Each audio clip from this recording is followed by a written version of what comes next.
Hello, my monstrosities. Hello once again. Today I bring to you part two of what I hope to see in June or July or whenever it comes. The MFM should be about a month away, maybe a couple of weeks, and I made a part one about 3 unit changes that I would like to see based on things that other people have. Yes, this time around I'm doing it at a pure pettiness. Not going through the whole roster this time, I don't think, in the hopes that GW looks at one or two of these videos and goes, yeah, I can do that before crunch time or deadline submission, whatever, right? So I have some detachments this time around, 3 of them, that based on what other factions have, I don't think it's completely unreasonable to look for something here. Starting first with Warrior Bioform Onslaught. Now, regular monstrosities, I promise I'm not going to rant again. I've done that enough, and I gotta watch my blood pressure at this age.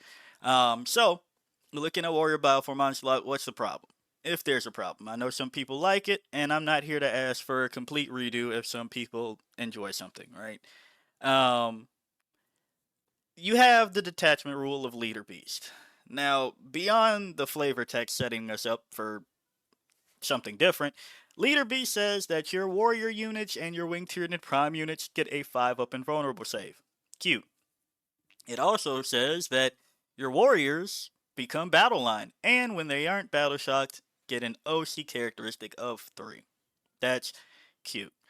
And that's fine for some people. I still, want more out of it. But why do I think that it deserves more? Um, we're going to talk about some other comparisons. Starting first, let's look at the warrior sheet, right? Melee warriors, move 6, T5, 4-up save, 3 wounds. Reroll hit rolls of 1, twin linked. Cool. 6 models, 150 points. Synapse, all the good things, right? Ranged warriors, same profile, 6 models, 130 points, different weapons loadout, of course. But going to another faction that has something similar, uh, we got kind of scammed a little bit, not that much, but Crude Hunting Pack. I remember flipping shit on a video about, hey, you all know that this says Crude models, right? And people are just now picking up that it says Crude models. What do I mean by that? So, detachment rule, Hunter's Instincts. Each time a Crude model from your army makes an attack, add 1 to the hit roll if the target of that attack is below its starting strength, and plus 1 to wound, as well if the target of that attack is below half strength. Fine. Skirmish fighters, Crude models from your army have a 6-up invulnerable save against melee and a 5-up invulnerable save against range. Monster. The 6-up in melee is worse than an all-around 5-up, right? That's true. Keywords, if you select this detachment, Crew Carnivore units from your army have battle line. Alright, let's look at the Crew Carnivores. Okay, so for 130 points, you get 20 models, move 7, T3, 6-up save, 1 wound, scout 7, stealth, sticky. You're not looking at these for damage dealers, but here it goes, problem number 1 through 5 of why I think that there's something that can be done for Warrior Bioform Onslaught. Well, first off, if you look at Bodyguard, Crew Carnivores, if you start with 20, can take 2 leaders. That, you can't take 2 War Shapers, but you can take 2 leaders. Warrior Bioform Onslaught gives you battle line keyword for the warriors, but doesn't give you battle line leaders. You can only attach Wing Tyranid Prime unless you use an enhancement to attach 1 Neurotyrant for 10 points to a squad of warriors. And quite frankly, I think that's pretty goofy.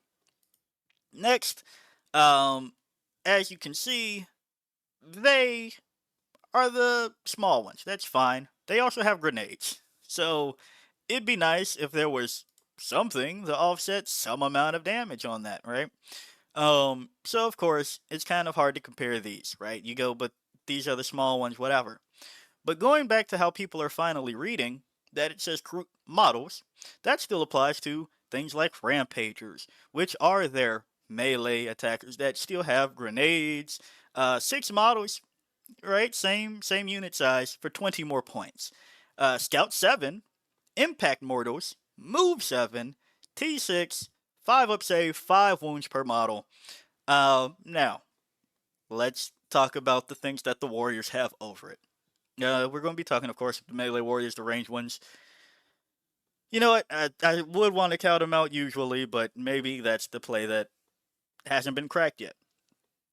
Now, they are mounted, so it will be harder to move around the board. But then you have Scout 7, which makes things significantly easier on moving around the board in those first steps. You have Lance on the close combat weapon, so yeah, it's only strength 4, and your melee warriors with Synapse, because they are Synapse, will be going up to strength 6, right? But with Lance on the charge, that means that you are probably hitting everything about the same. And to mention that your Krutak's Fist are extra attacks with baked in sustained hits 1. No rerolls. You also have Impact Mortals, and the enemy unit must take a battle shock if one or more enemy models are destroyed because of the mortals. So, why the sustained hits 1? Monster, we can get sustained hits 1 on the Warriors. Yes, for 65 more points. We have a better save on the 4-up, admittedly, but we also have 1 less toughness and 2 less wounds. So, at a certain point, I think it balances out in the fact that the Warriors, yeah, sure, once they get there, they might do a thing. But it'd be nice if they had a little bit more help doing that thing and getting there to do that thing. Because again, this is still a 5-up invuln at ranged. You're looking at T6 with the 5-up invuln and 5 wounds. It's the same invuln. And you may go, but what about that 4-up? Sure, that means at best, there's a chance that somebody shoots you with an AP 0 and you're in cover and get a 3-up save. That's cool. That means most often you are immediately hitting that 5-up invuln. And that means because you're T5, random bolter shots wounding you on 4s compared to 5s. So there's a lot more into it to just say that Warrior Bioform Onslaught, I think it can stand to reason to get something a little bit better than what it currently has. And it doesn't stop there. Strictly talking about Warrior Bioform Onslaught, again, that I think there might be potential for a damage boost of some sort at this point. I know that sounds insane, but still, coming over here to Spirit Conclave Eldari. Why am I equating this? Because the fucking Wraithblades and Wraithguard get to become battle line. And, they no longer need to attach to specifically the friggin' Spirit Seer just to get things.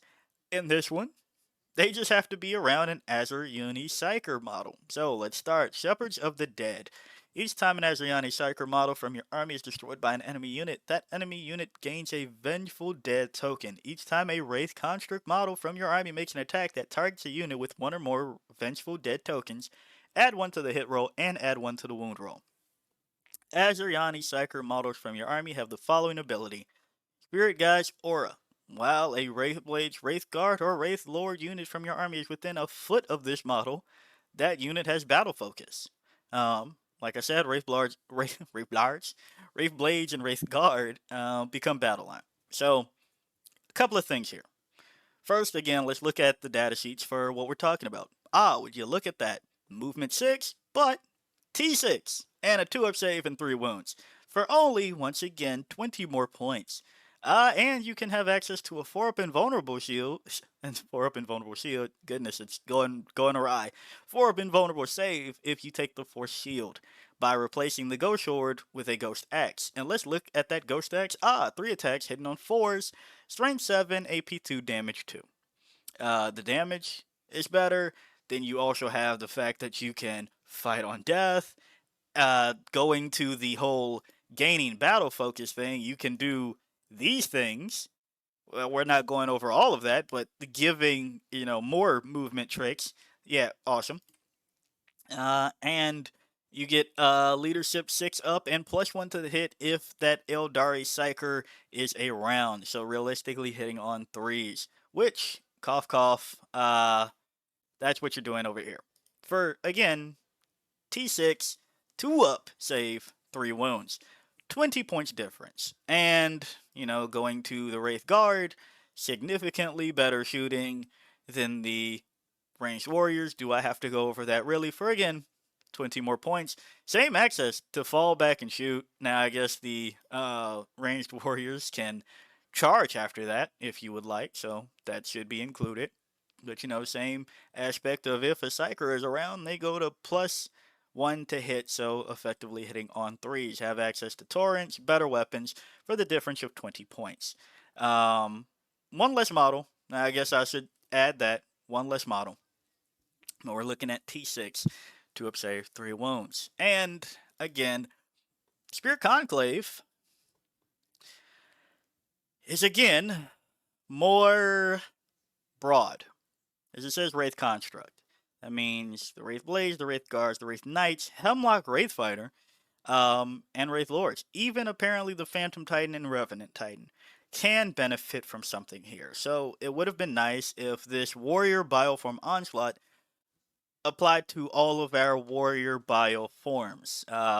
Raveners have the same body, but who knows if that's going to last for long because we're getting a new kit, and I don't know if they're going to replace them or make them a different strain of Ravener, so I guess that one might be out.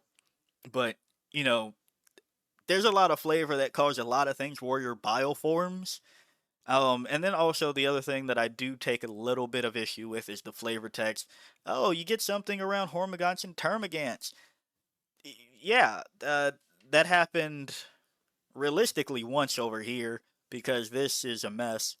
But you know what? I guess I should say technically it does have an effect that is over here. So it happens in 2 stratagems, not really in the detachment rule. I would have liked if something like Spirit Conclave, like if an Endless Multitude unit dies around Warrior Bioform Onslaught units, they are now +1 to hit versus that target or something, I don't know, something cool, something quirky like that.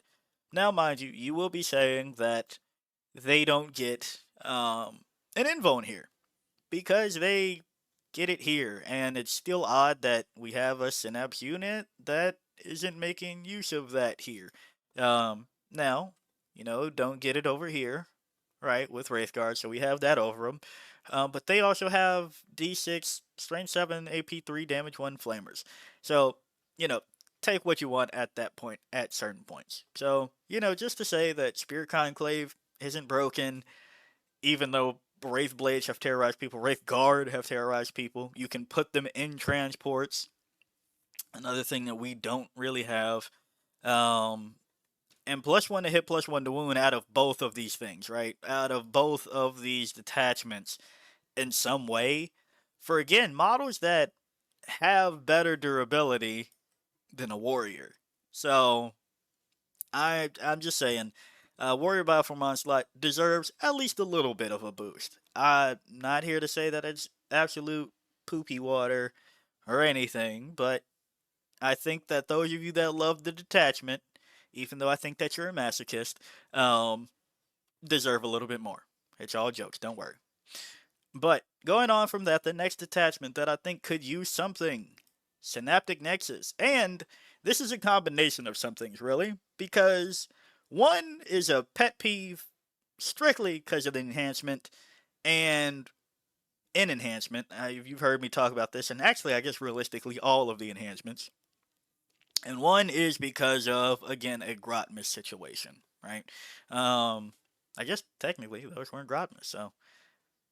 Huh. Oh, man. I mean, at least they're getting better at writing rules. So, Synaptic Nexus, at the start of the battle round with the Synaptic Imperatives, you can select one of the Synaptic Imperatives shown below. Until the end of the battle round, that Synaptic Imperative is active for your army, and while a Tyranid unit from your army is within Synapse range of your army, it will benefit from it. Each Synaptic Imperative can only be selected once per battle. Synaptic Augmentation. While this unit is within Synapse range of your army, models in that unit have a 5-up invulnerable save. Surging Vitality. While this unit is within Synapse range of your army, add 1 to advance and charge rolls made for this unit. Goaded to slaughter. While this unit is within synapse range of your army, each time a model in this unit makes a melee attack, add one to the hit roll. So, again, recurring monstrosities have probably heard me talk about the things that I would like out of Synaptic Nexus, but, just hey, here's the thing, right? And I'll start off with, well, the one that is a particular change that something else got that I think is interesting, that I would like to see come here, even though the detachment flavor is closer to another one of our detachments. Solar Spearhead. Yes, Solar Spearhead is much closer to Crusher Stampede, but it has a clause that I think we really need in Synaptic Nexus more than any other one. Uh, it has the clause that keywords in the muster army step. You can select up to 2 Adeptus Custodes Walker models from your army. The selected units gain the character keyword. Why is that important? Because then they can take enhancements. Okay? And the enhancements are nothing to shrug at. Meanwhile, over here in Synaptic Nexus, as you can imagine, I would like us to choose Psychers, or Synapse, because, well, we actually fixed that. I was going to say because the Broodlord, but we fixed that. Synapse units to become characters. Probably, Synapse monsters, because there's some funky territory where technically that would extend to like Zoes and warriors, but can't really do that. So sorry, Neurolictor, but it would be nice if you could choose 2 Synapse monsters to take the enhancements. Why? Well, first off, this thing that says Tyranid Psyker model only for Power of the Hive Mind only applies to the Neurotyrant to improve the strength and AP characteristic of psychic weapons equipped by the bearer by 1. Literally can only be used on the Neurotyrant, which makes it a 622 Flamer, which is cute, that's nice, it's actually pretty good. Not saying that it's not. But if you put it on any of those other things under characters, you don't get an attack, and the Swarm Lord is an epic hero, so you cannot put it on him. Then, so why would I want this clause? So you can extend it to the Maliceptor or the Norn Emissary.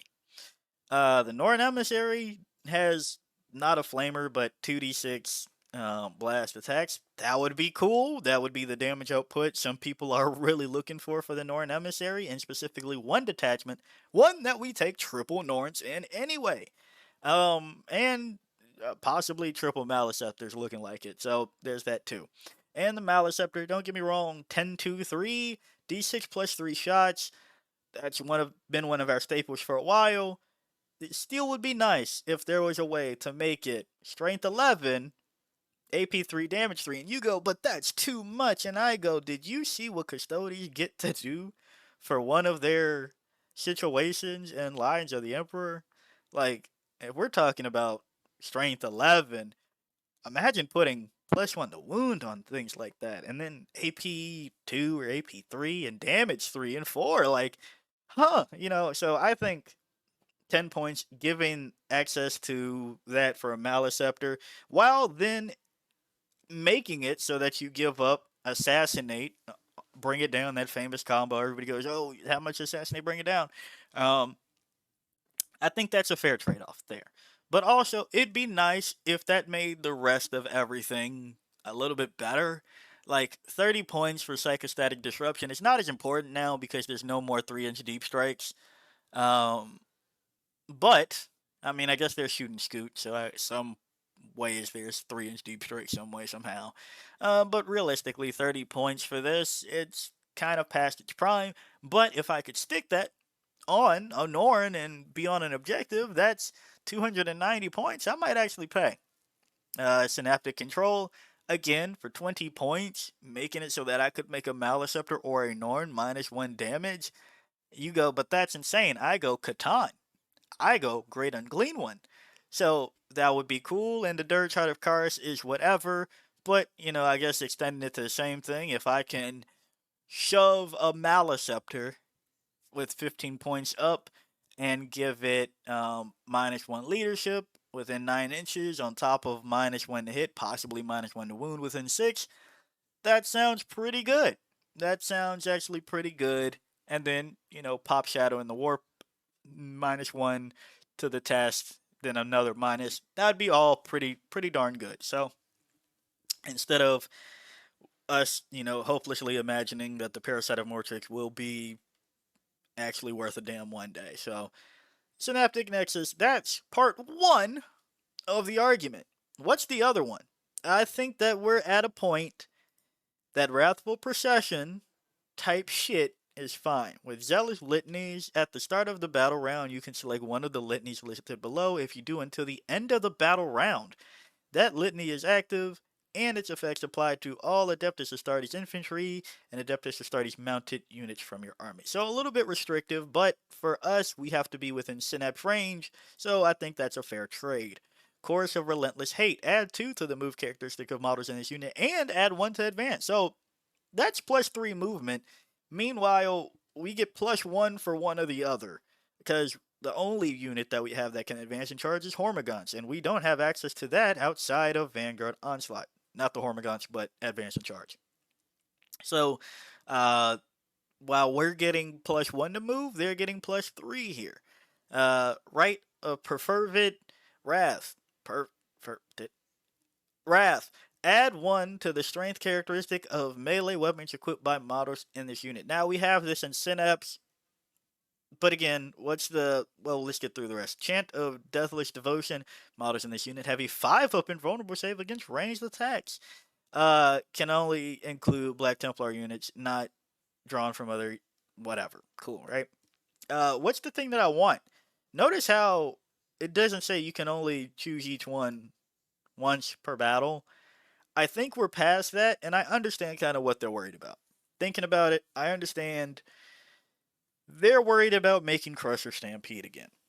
And not 10th edition Crusher Stampede. Obviously, the powerhouse Crusher Stampede. Or taking steps towards that, right?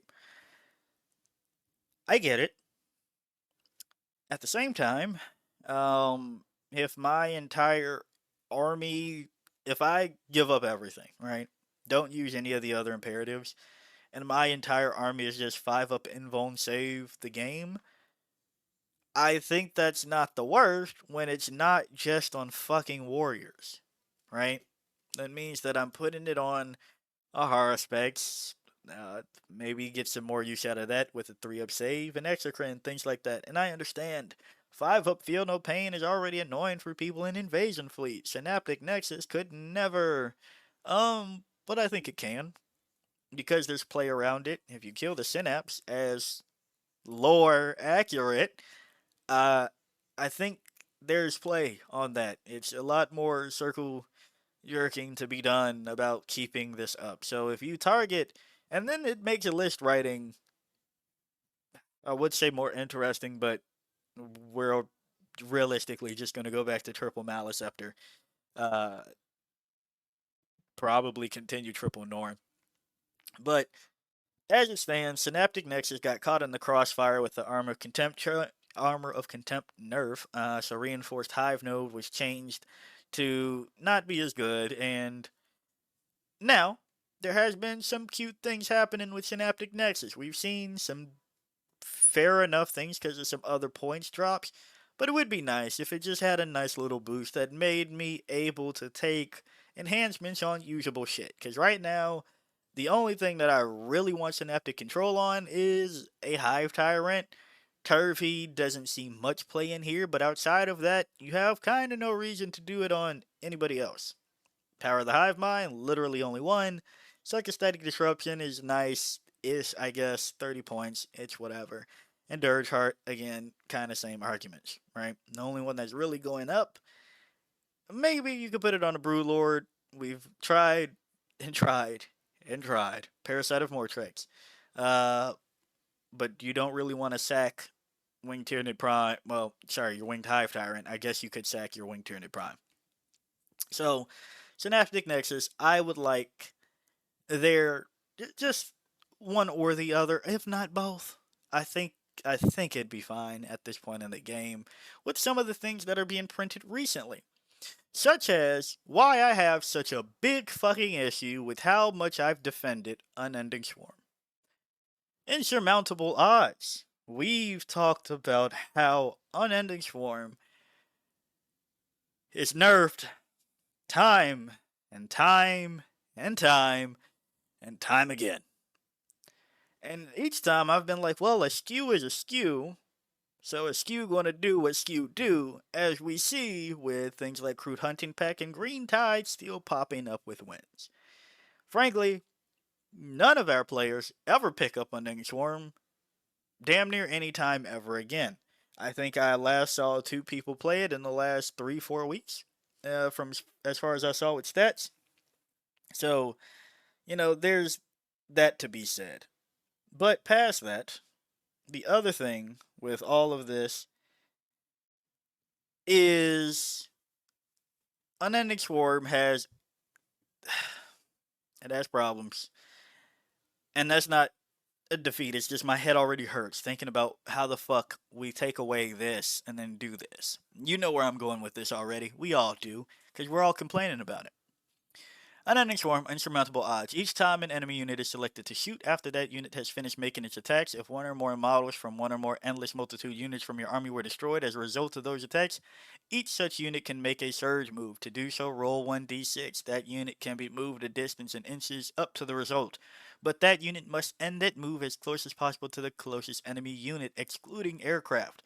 When doing so, those models can be moved within engagement range of enemy units. A unit cannot make a surge move while it is battle shocked, and because of the last changes, you cannot make a surge move more than once uh, per turn or whatever. There's that. And noticeably, the one of the first things that put this in the ground was that they added the restriction to unending waves for 2 command points. After an endless multitude unit was destroyed, we could put another one of identical strength in reserves. Couldn't return any destroyed characters. That's fine. Now, the thing in the grave was you can only use this stratagem once per battle. Mind you, 2 command points. For Endless Multitude, and I guess let's go over that, in case anybody's wondering what the fuck those are. Gargoyles, Hormigons, Termagants, and Neurogaunts. Talking about T3 little shits, okay? They have now printed this bullshit. In Shamblerot Victorium for Death Guard, Numberless Horde. In your command phase, each of the following battle rounds, depending on your chosen battle size, add a new Poxwalkers unit with a starting strength of 10 to your army and strategic reserves. In Strike Force, it is turn 2, 3, and 4. So not 1, not 5. Alright. Monster. Come on now. Let's think a little bit at least. It's the entire detachment rule. Right? It's not like they're making surge moves. Well, with the recent changes, it's not like we are either. But past that, let's look at the fucking Poxwalkers now. Last time you remember them, Poxwalkers were kind of bad. But now, let's look even further. Sorry, I had to bring that up because I couldn't believe that shit twice. Poxwalkers, move 5. Alright, fine. Our Hormigons are faster. T4? Alright, not too far off. Save a 7 up. Alright, fine, whatever. 1 wound each. We're not at the problem step yet. Improvised weapon has lethal hits. 2 attacks. Only 2. Only 2. Hormigons have 3, so, one less attack than our Hormigons. Hit on 5s. Kind of in line for our Endless Multitude. Strength 3. We can bump us up to Strength 4 with, Synapse. AP 0, damage 1. Lethal hits is a game changer on that, right? Because if there's, 20 attacks with lethal hits, that's a lot of saves that somebody has to take compared to still having to make those attacks and wound on 5s and 6s and shits. Okay? The problem. Poxwalkers infiltrate. Yeah, for 20 Poxwalker breaks get infiltrate, and it doesn't stop there. They have 5 up, feel no pain. Now, we can give a 6 of feel no pain for the additional cost of 95 points and a 6-inch radius for the Psychophage. But It doesn't stop there. Curse of the Walking Pox. Each time a Poxwalker model in this unit makes an attack that destroys an enemy model, excluding monster and vehicle models, after this unit has resolved its attacks, you can return one destroyed Poxwalker model to this unit. An enemy model. So, you kill 3 models. Last I checked, that means you get 3 back, and they have a 5-up, feel no pain. They have infiltrate, so that means you are doing the board presence already, so who the hell needs surge moves? And for the low cost of playing the detachment, you get another 30 Poxwalkers. Meanwhile, I have to spend 2 CP to get 20 back? Now, admittedly, the problems were adding stealth, feel no pain, and having access to Hive Tyrants. At the time, no, I was going to say at the time doubling stratagems, but we weren't because it wasn't a battle tactic. So yeah, once per game I can bring back 20 for 2 command points. None of my shit innately has a 5-up, feel no pain. None of my shit infiltrates. Doesn't innately have stealth. Those are more points that I have to bring for some of those situations. So yeah, a lot of us are kind of peeved, and mind you, that's not even taking into account the other shit that Death Guard have access to in this detachment, or some of the things that they've been getting. Let's look at some of this shit. Enhancement. Weather Bone Pipes. Noxus Blightbringer only while the bear is leading the Poxwalker unit, plus 1 OC. And each time that unit takes a battle shock or a leadership test, plus 1 to the test. Not the worst, right? Not the best, not the worst. Shambling Wall. Your opponent's shooting phase just after an enemy unit has selected its targets. 1 Death Guard unit from your army that was selected as the target of 1 or more of the attacking unit's attacks, and 1 friendly Poxwalker unit within 3 inches of your unit and visible to both your unit and the attacking unit. Until the end of the phase, each time you would allocate an attack to a model in your Death Guard unit, if your Poxwalker unit is visible to the attacking model and is an eligible target for that attack, no saving throw is made for that attack. Instead, a number of Poxwalkers from your Poxwalker's unit equal to the damage characteristic of that attack are destroyed. Similar things to, now mind you, that's 1 command point. But first off, Death Guard unit, so whatever the fuck that means, Mortarion. Yeah, just throw it over there. Apparently you're not bringing Mortarion like that anymore, but just saying. But also, this is something that people kind of wanted Turvy to have again. Where it's just like, hey, get down, Madam President, type shit. So that's kind of fucked. Further looks, Witherbone Pipes, Lord of Puck, and treat the battle round as 3rd for purposes reserves. With an enhancement, you can have a unit of 20 Poxwalkers showing up anywhere on the board or the outset, or even Rapid Ingress, 2nd. Bullshit. All bullshit. Hidden Amongst the Dead, Deep Strike, and unattached unit of Poxwalkers from reserves. All just makes me feel... I'm actually pretty angry. A little bit angry at the fact that for the longest time I've said, hey, I know that it's not our best anymore.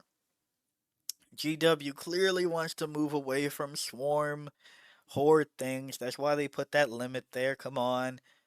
And the surge moves, yeah, they were kind of an issue because of like Blood Angels and World Eaters or some shit. Who knows? All right, can't do that. Right, can't do that too often. Can't regenerate things too often.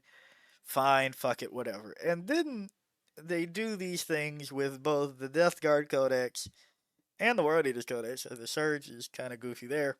And I will say, I think I heard that Murder Fang Space Wolves is changed, so maybe not some of that, but the World Eater's Help Route is still kind of goofy. Nah, it's not a surge move. Those are different things. That's just fight the world whenever somebody dare looks at you. But I say all this to say that I think you've got to be fucking kidding me that Unending Swarm just takes such a large portion of the shaft, or has continued to, and then you print Shamblerot Victorium. I get the surge move panic. Because I've definitely told people, hey, a surge move is actually pretty scary with a couple of bodies coming at it. But my bodies don't have a 5-up invuln save. I'm sorry, a 5-up feel no pain, not invuln save. 5-up feel no pain. And they never infiltrated. And it cost me 2 CP to bring them back, which means that that's not command points I was using for other shit. So, Unending Swarm, I feel it's about time that some of this shit gets unnerfed. Because you have got to be fucking kidding me. So yeah, those are my asks for our things to be changed in the MFM update, balance data slate, whatever. Unending Swarm, help. Synaptic Nexus, help. And Warrior Bioform Onslaught, help.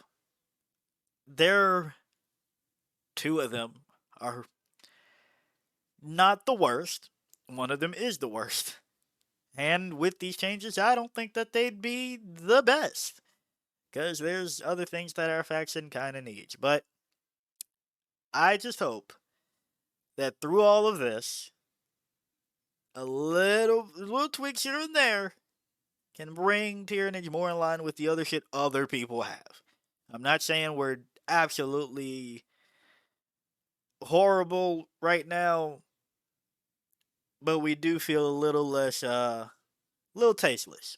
Our things don't have as much, goodness, going on too long, as much spice and flavor as other people's. And that's kind of the way it crumbles sometimes, but I think that it's not out of the realm of being fixed. So yeah, if you like the video, like it. Got a comment for me, comment. And until next time, peace out, my monstrosities.